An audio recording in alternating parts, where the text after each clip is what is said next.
Hi, my name's Phil. I like talking about politics. In this video, I'd like to discuss how Harry Cole of The Sun, of all people, has actually pointed out the Tories are lying about their interpretation of Labour's manifesto tax promises, as Reeves drops the strongest hints yet that she is preparing to make employers pay national insurance on pension contributions or otherwise increasing the employers' contributions.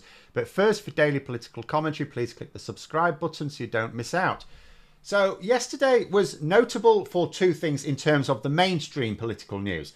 The first was that Labour's investment summit was able to announce £63 billion worth of investment, I think. The second was that Rachel Reeves was heavily hinting that she would increase employer national insurance in the budget, and Keir Starmer has added to the hint by saying today that no, doing this won't be a breach of the manifesto. Now, I did talk about what exactly the Labour manifesto said about national insurance in a video last week and how this wouldn't actually be a breach. So I'm not going to repeat myself here. What I want to focus on is how the Tories have reacted to it in a way that has even invited the Sun to call them out as liars, which is frankly bizarre. First is from Jeremy Hunt, Shadow Chancellor, well, for a few more weeks anyway.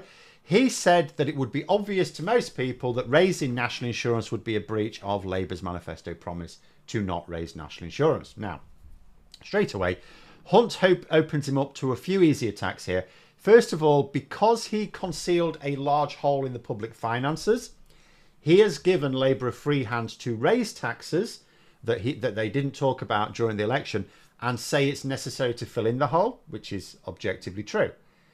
Because the hole exists, Hunt didn't say that the hole existed.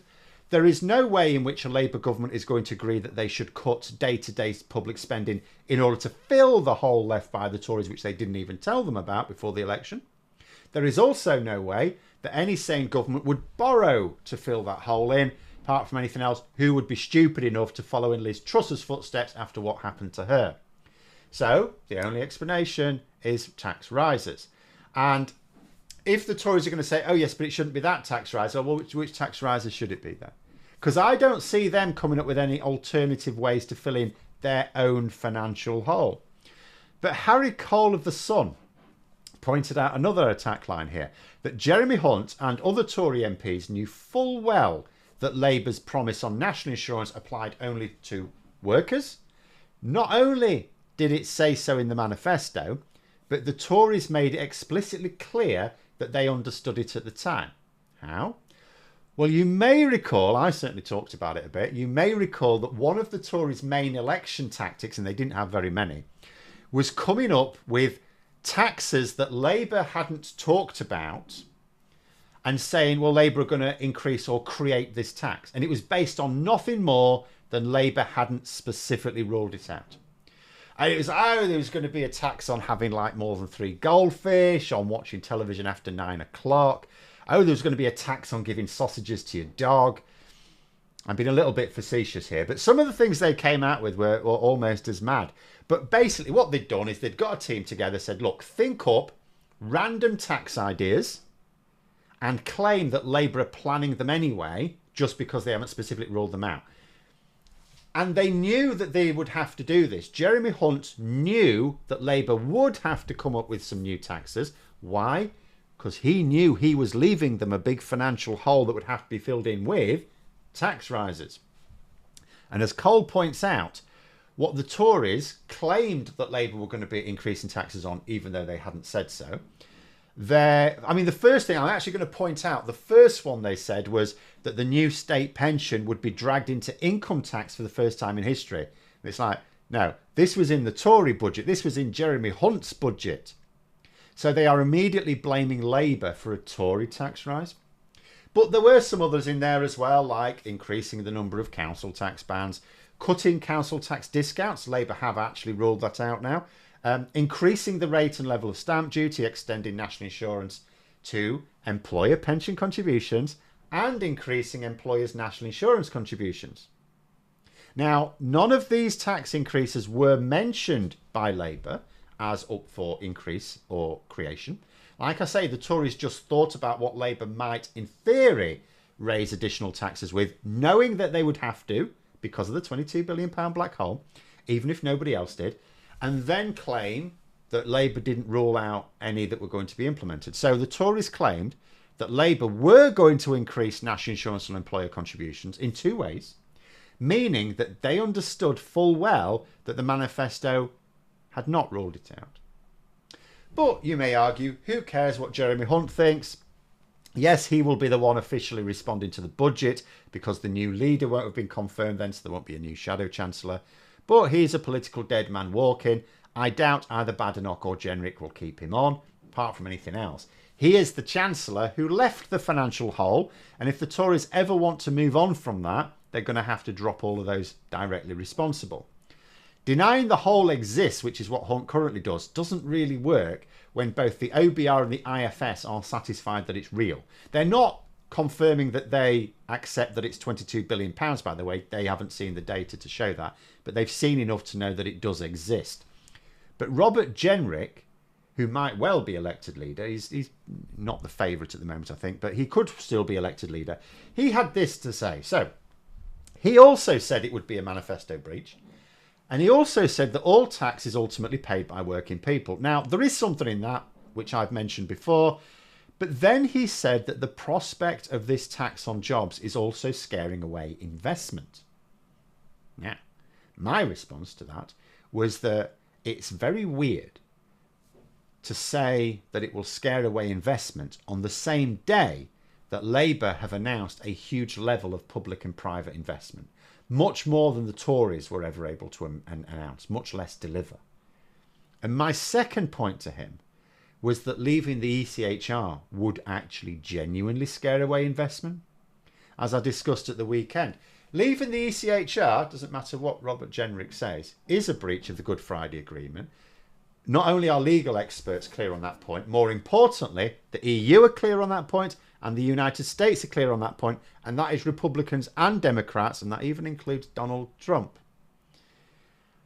And that would invite sanctions and the threat of sanctions on the UK from both the EU and the USA for breaching an international treaty for which they are guarantors.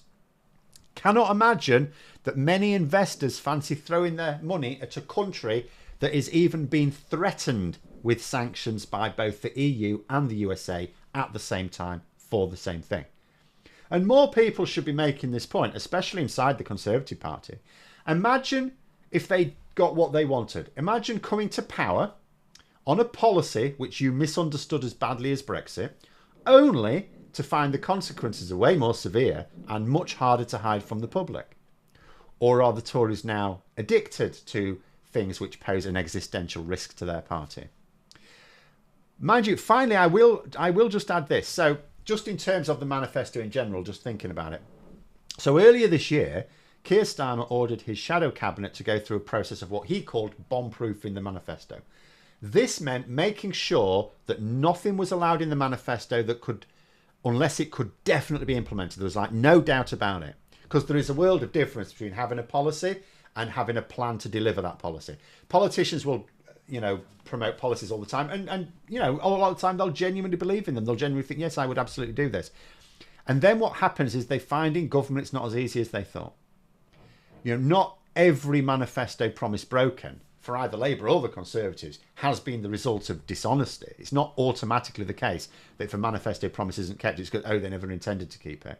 Sometimes that is the case, but sometimes they genuinely wanted to deliver it and they just found it was too difficult for one reason or another.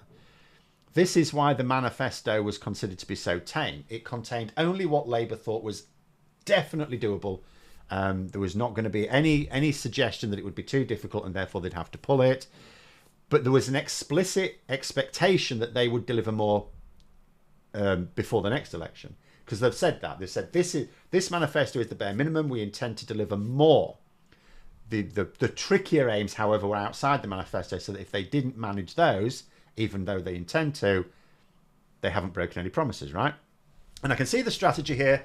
If Starmer is able to say at the next election campaign, you point to me any line in the manifesto that I didn't deliver on, he can then, when they say, oh, you actually delivered all of it, he can then say, so you can trust me to deliver my next manifesto, and his next manifesto could be much more ambitious. because he will be able to say, I have proven my ability to deliver. But if the Tories if they can convince people that Labour have broken any manifesto promises, even if you have to argue the meaning of wording to do it, was there any point? After all, I don't think any manifesto has been completed in full. Certainly in my adult life, when I've been reading manifestos, I don't think any of them has actually been completed in full. And yet government still managed to win the following election as long as they were seen to be delivering. The key issue where the manifesto is concerned, because most of the public don't read the manifesto, the key issue is, do Labour's key voters think that they delivered what they wanted them to deliver? If they do, they'll still vote Labour again. Why wouldn't they? And they won't worry about semantics of the manifesto. Having a strategy based on delivering 100% of the manifesto does sort of depend on voters agreeing that you delivered 100% of the manifesto. Not just being able to argue your case. The voters need to believe it. But the Tories and their client media are really good at getting voters to believe all sorts of mad shit. So I'm not sure it's their best plan. Not that I think it will all unravel over this employer's national insurance, but it might over some other parts. But there we are. Those are my thoughts. Let me know yours in the comments below. If you enjoyed the video, please click the like button and subscribe. And if you'd like to support the channel further, you can click the join button for memberships. Thanks for watching. Until next time, I'll see you later.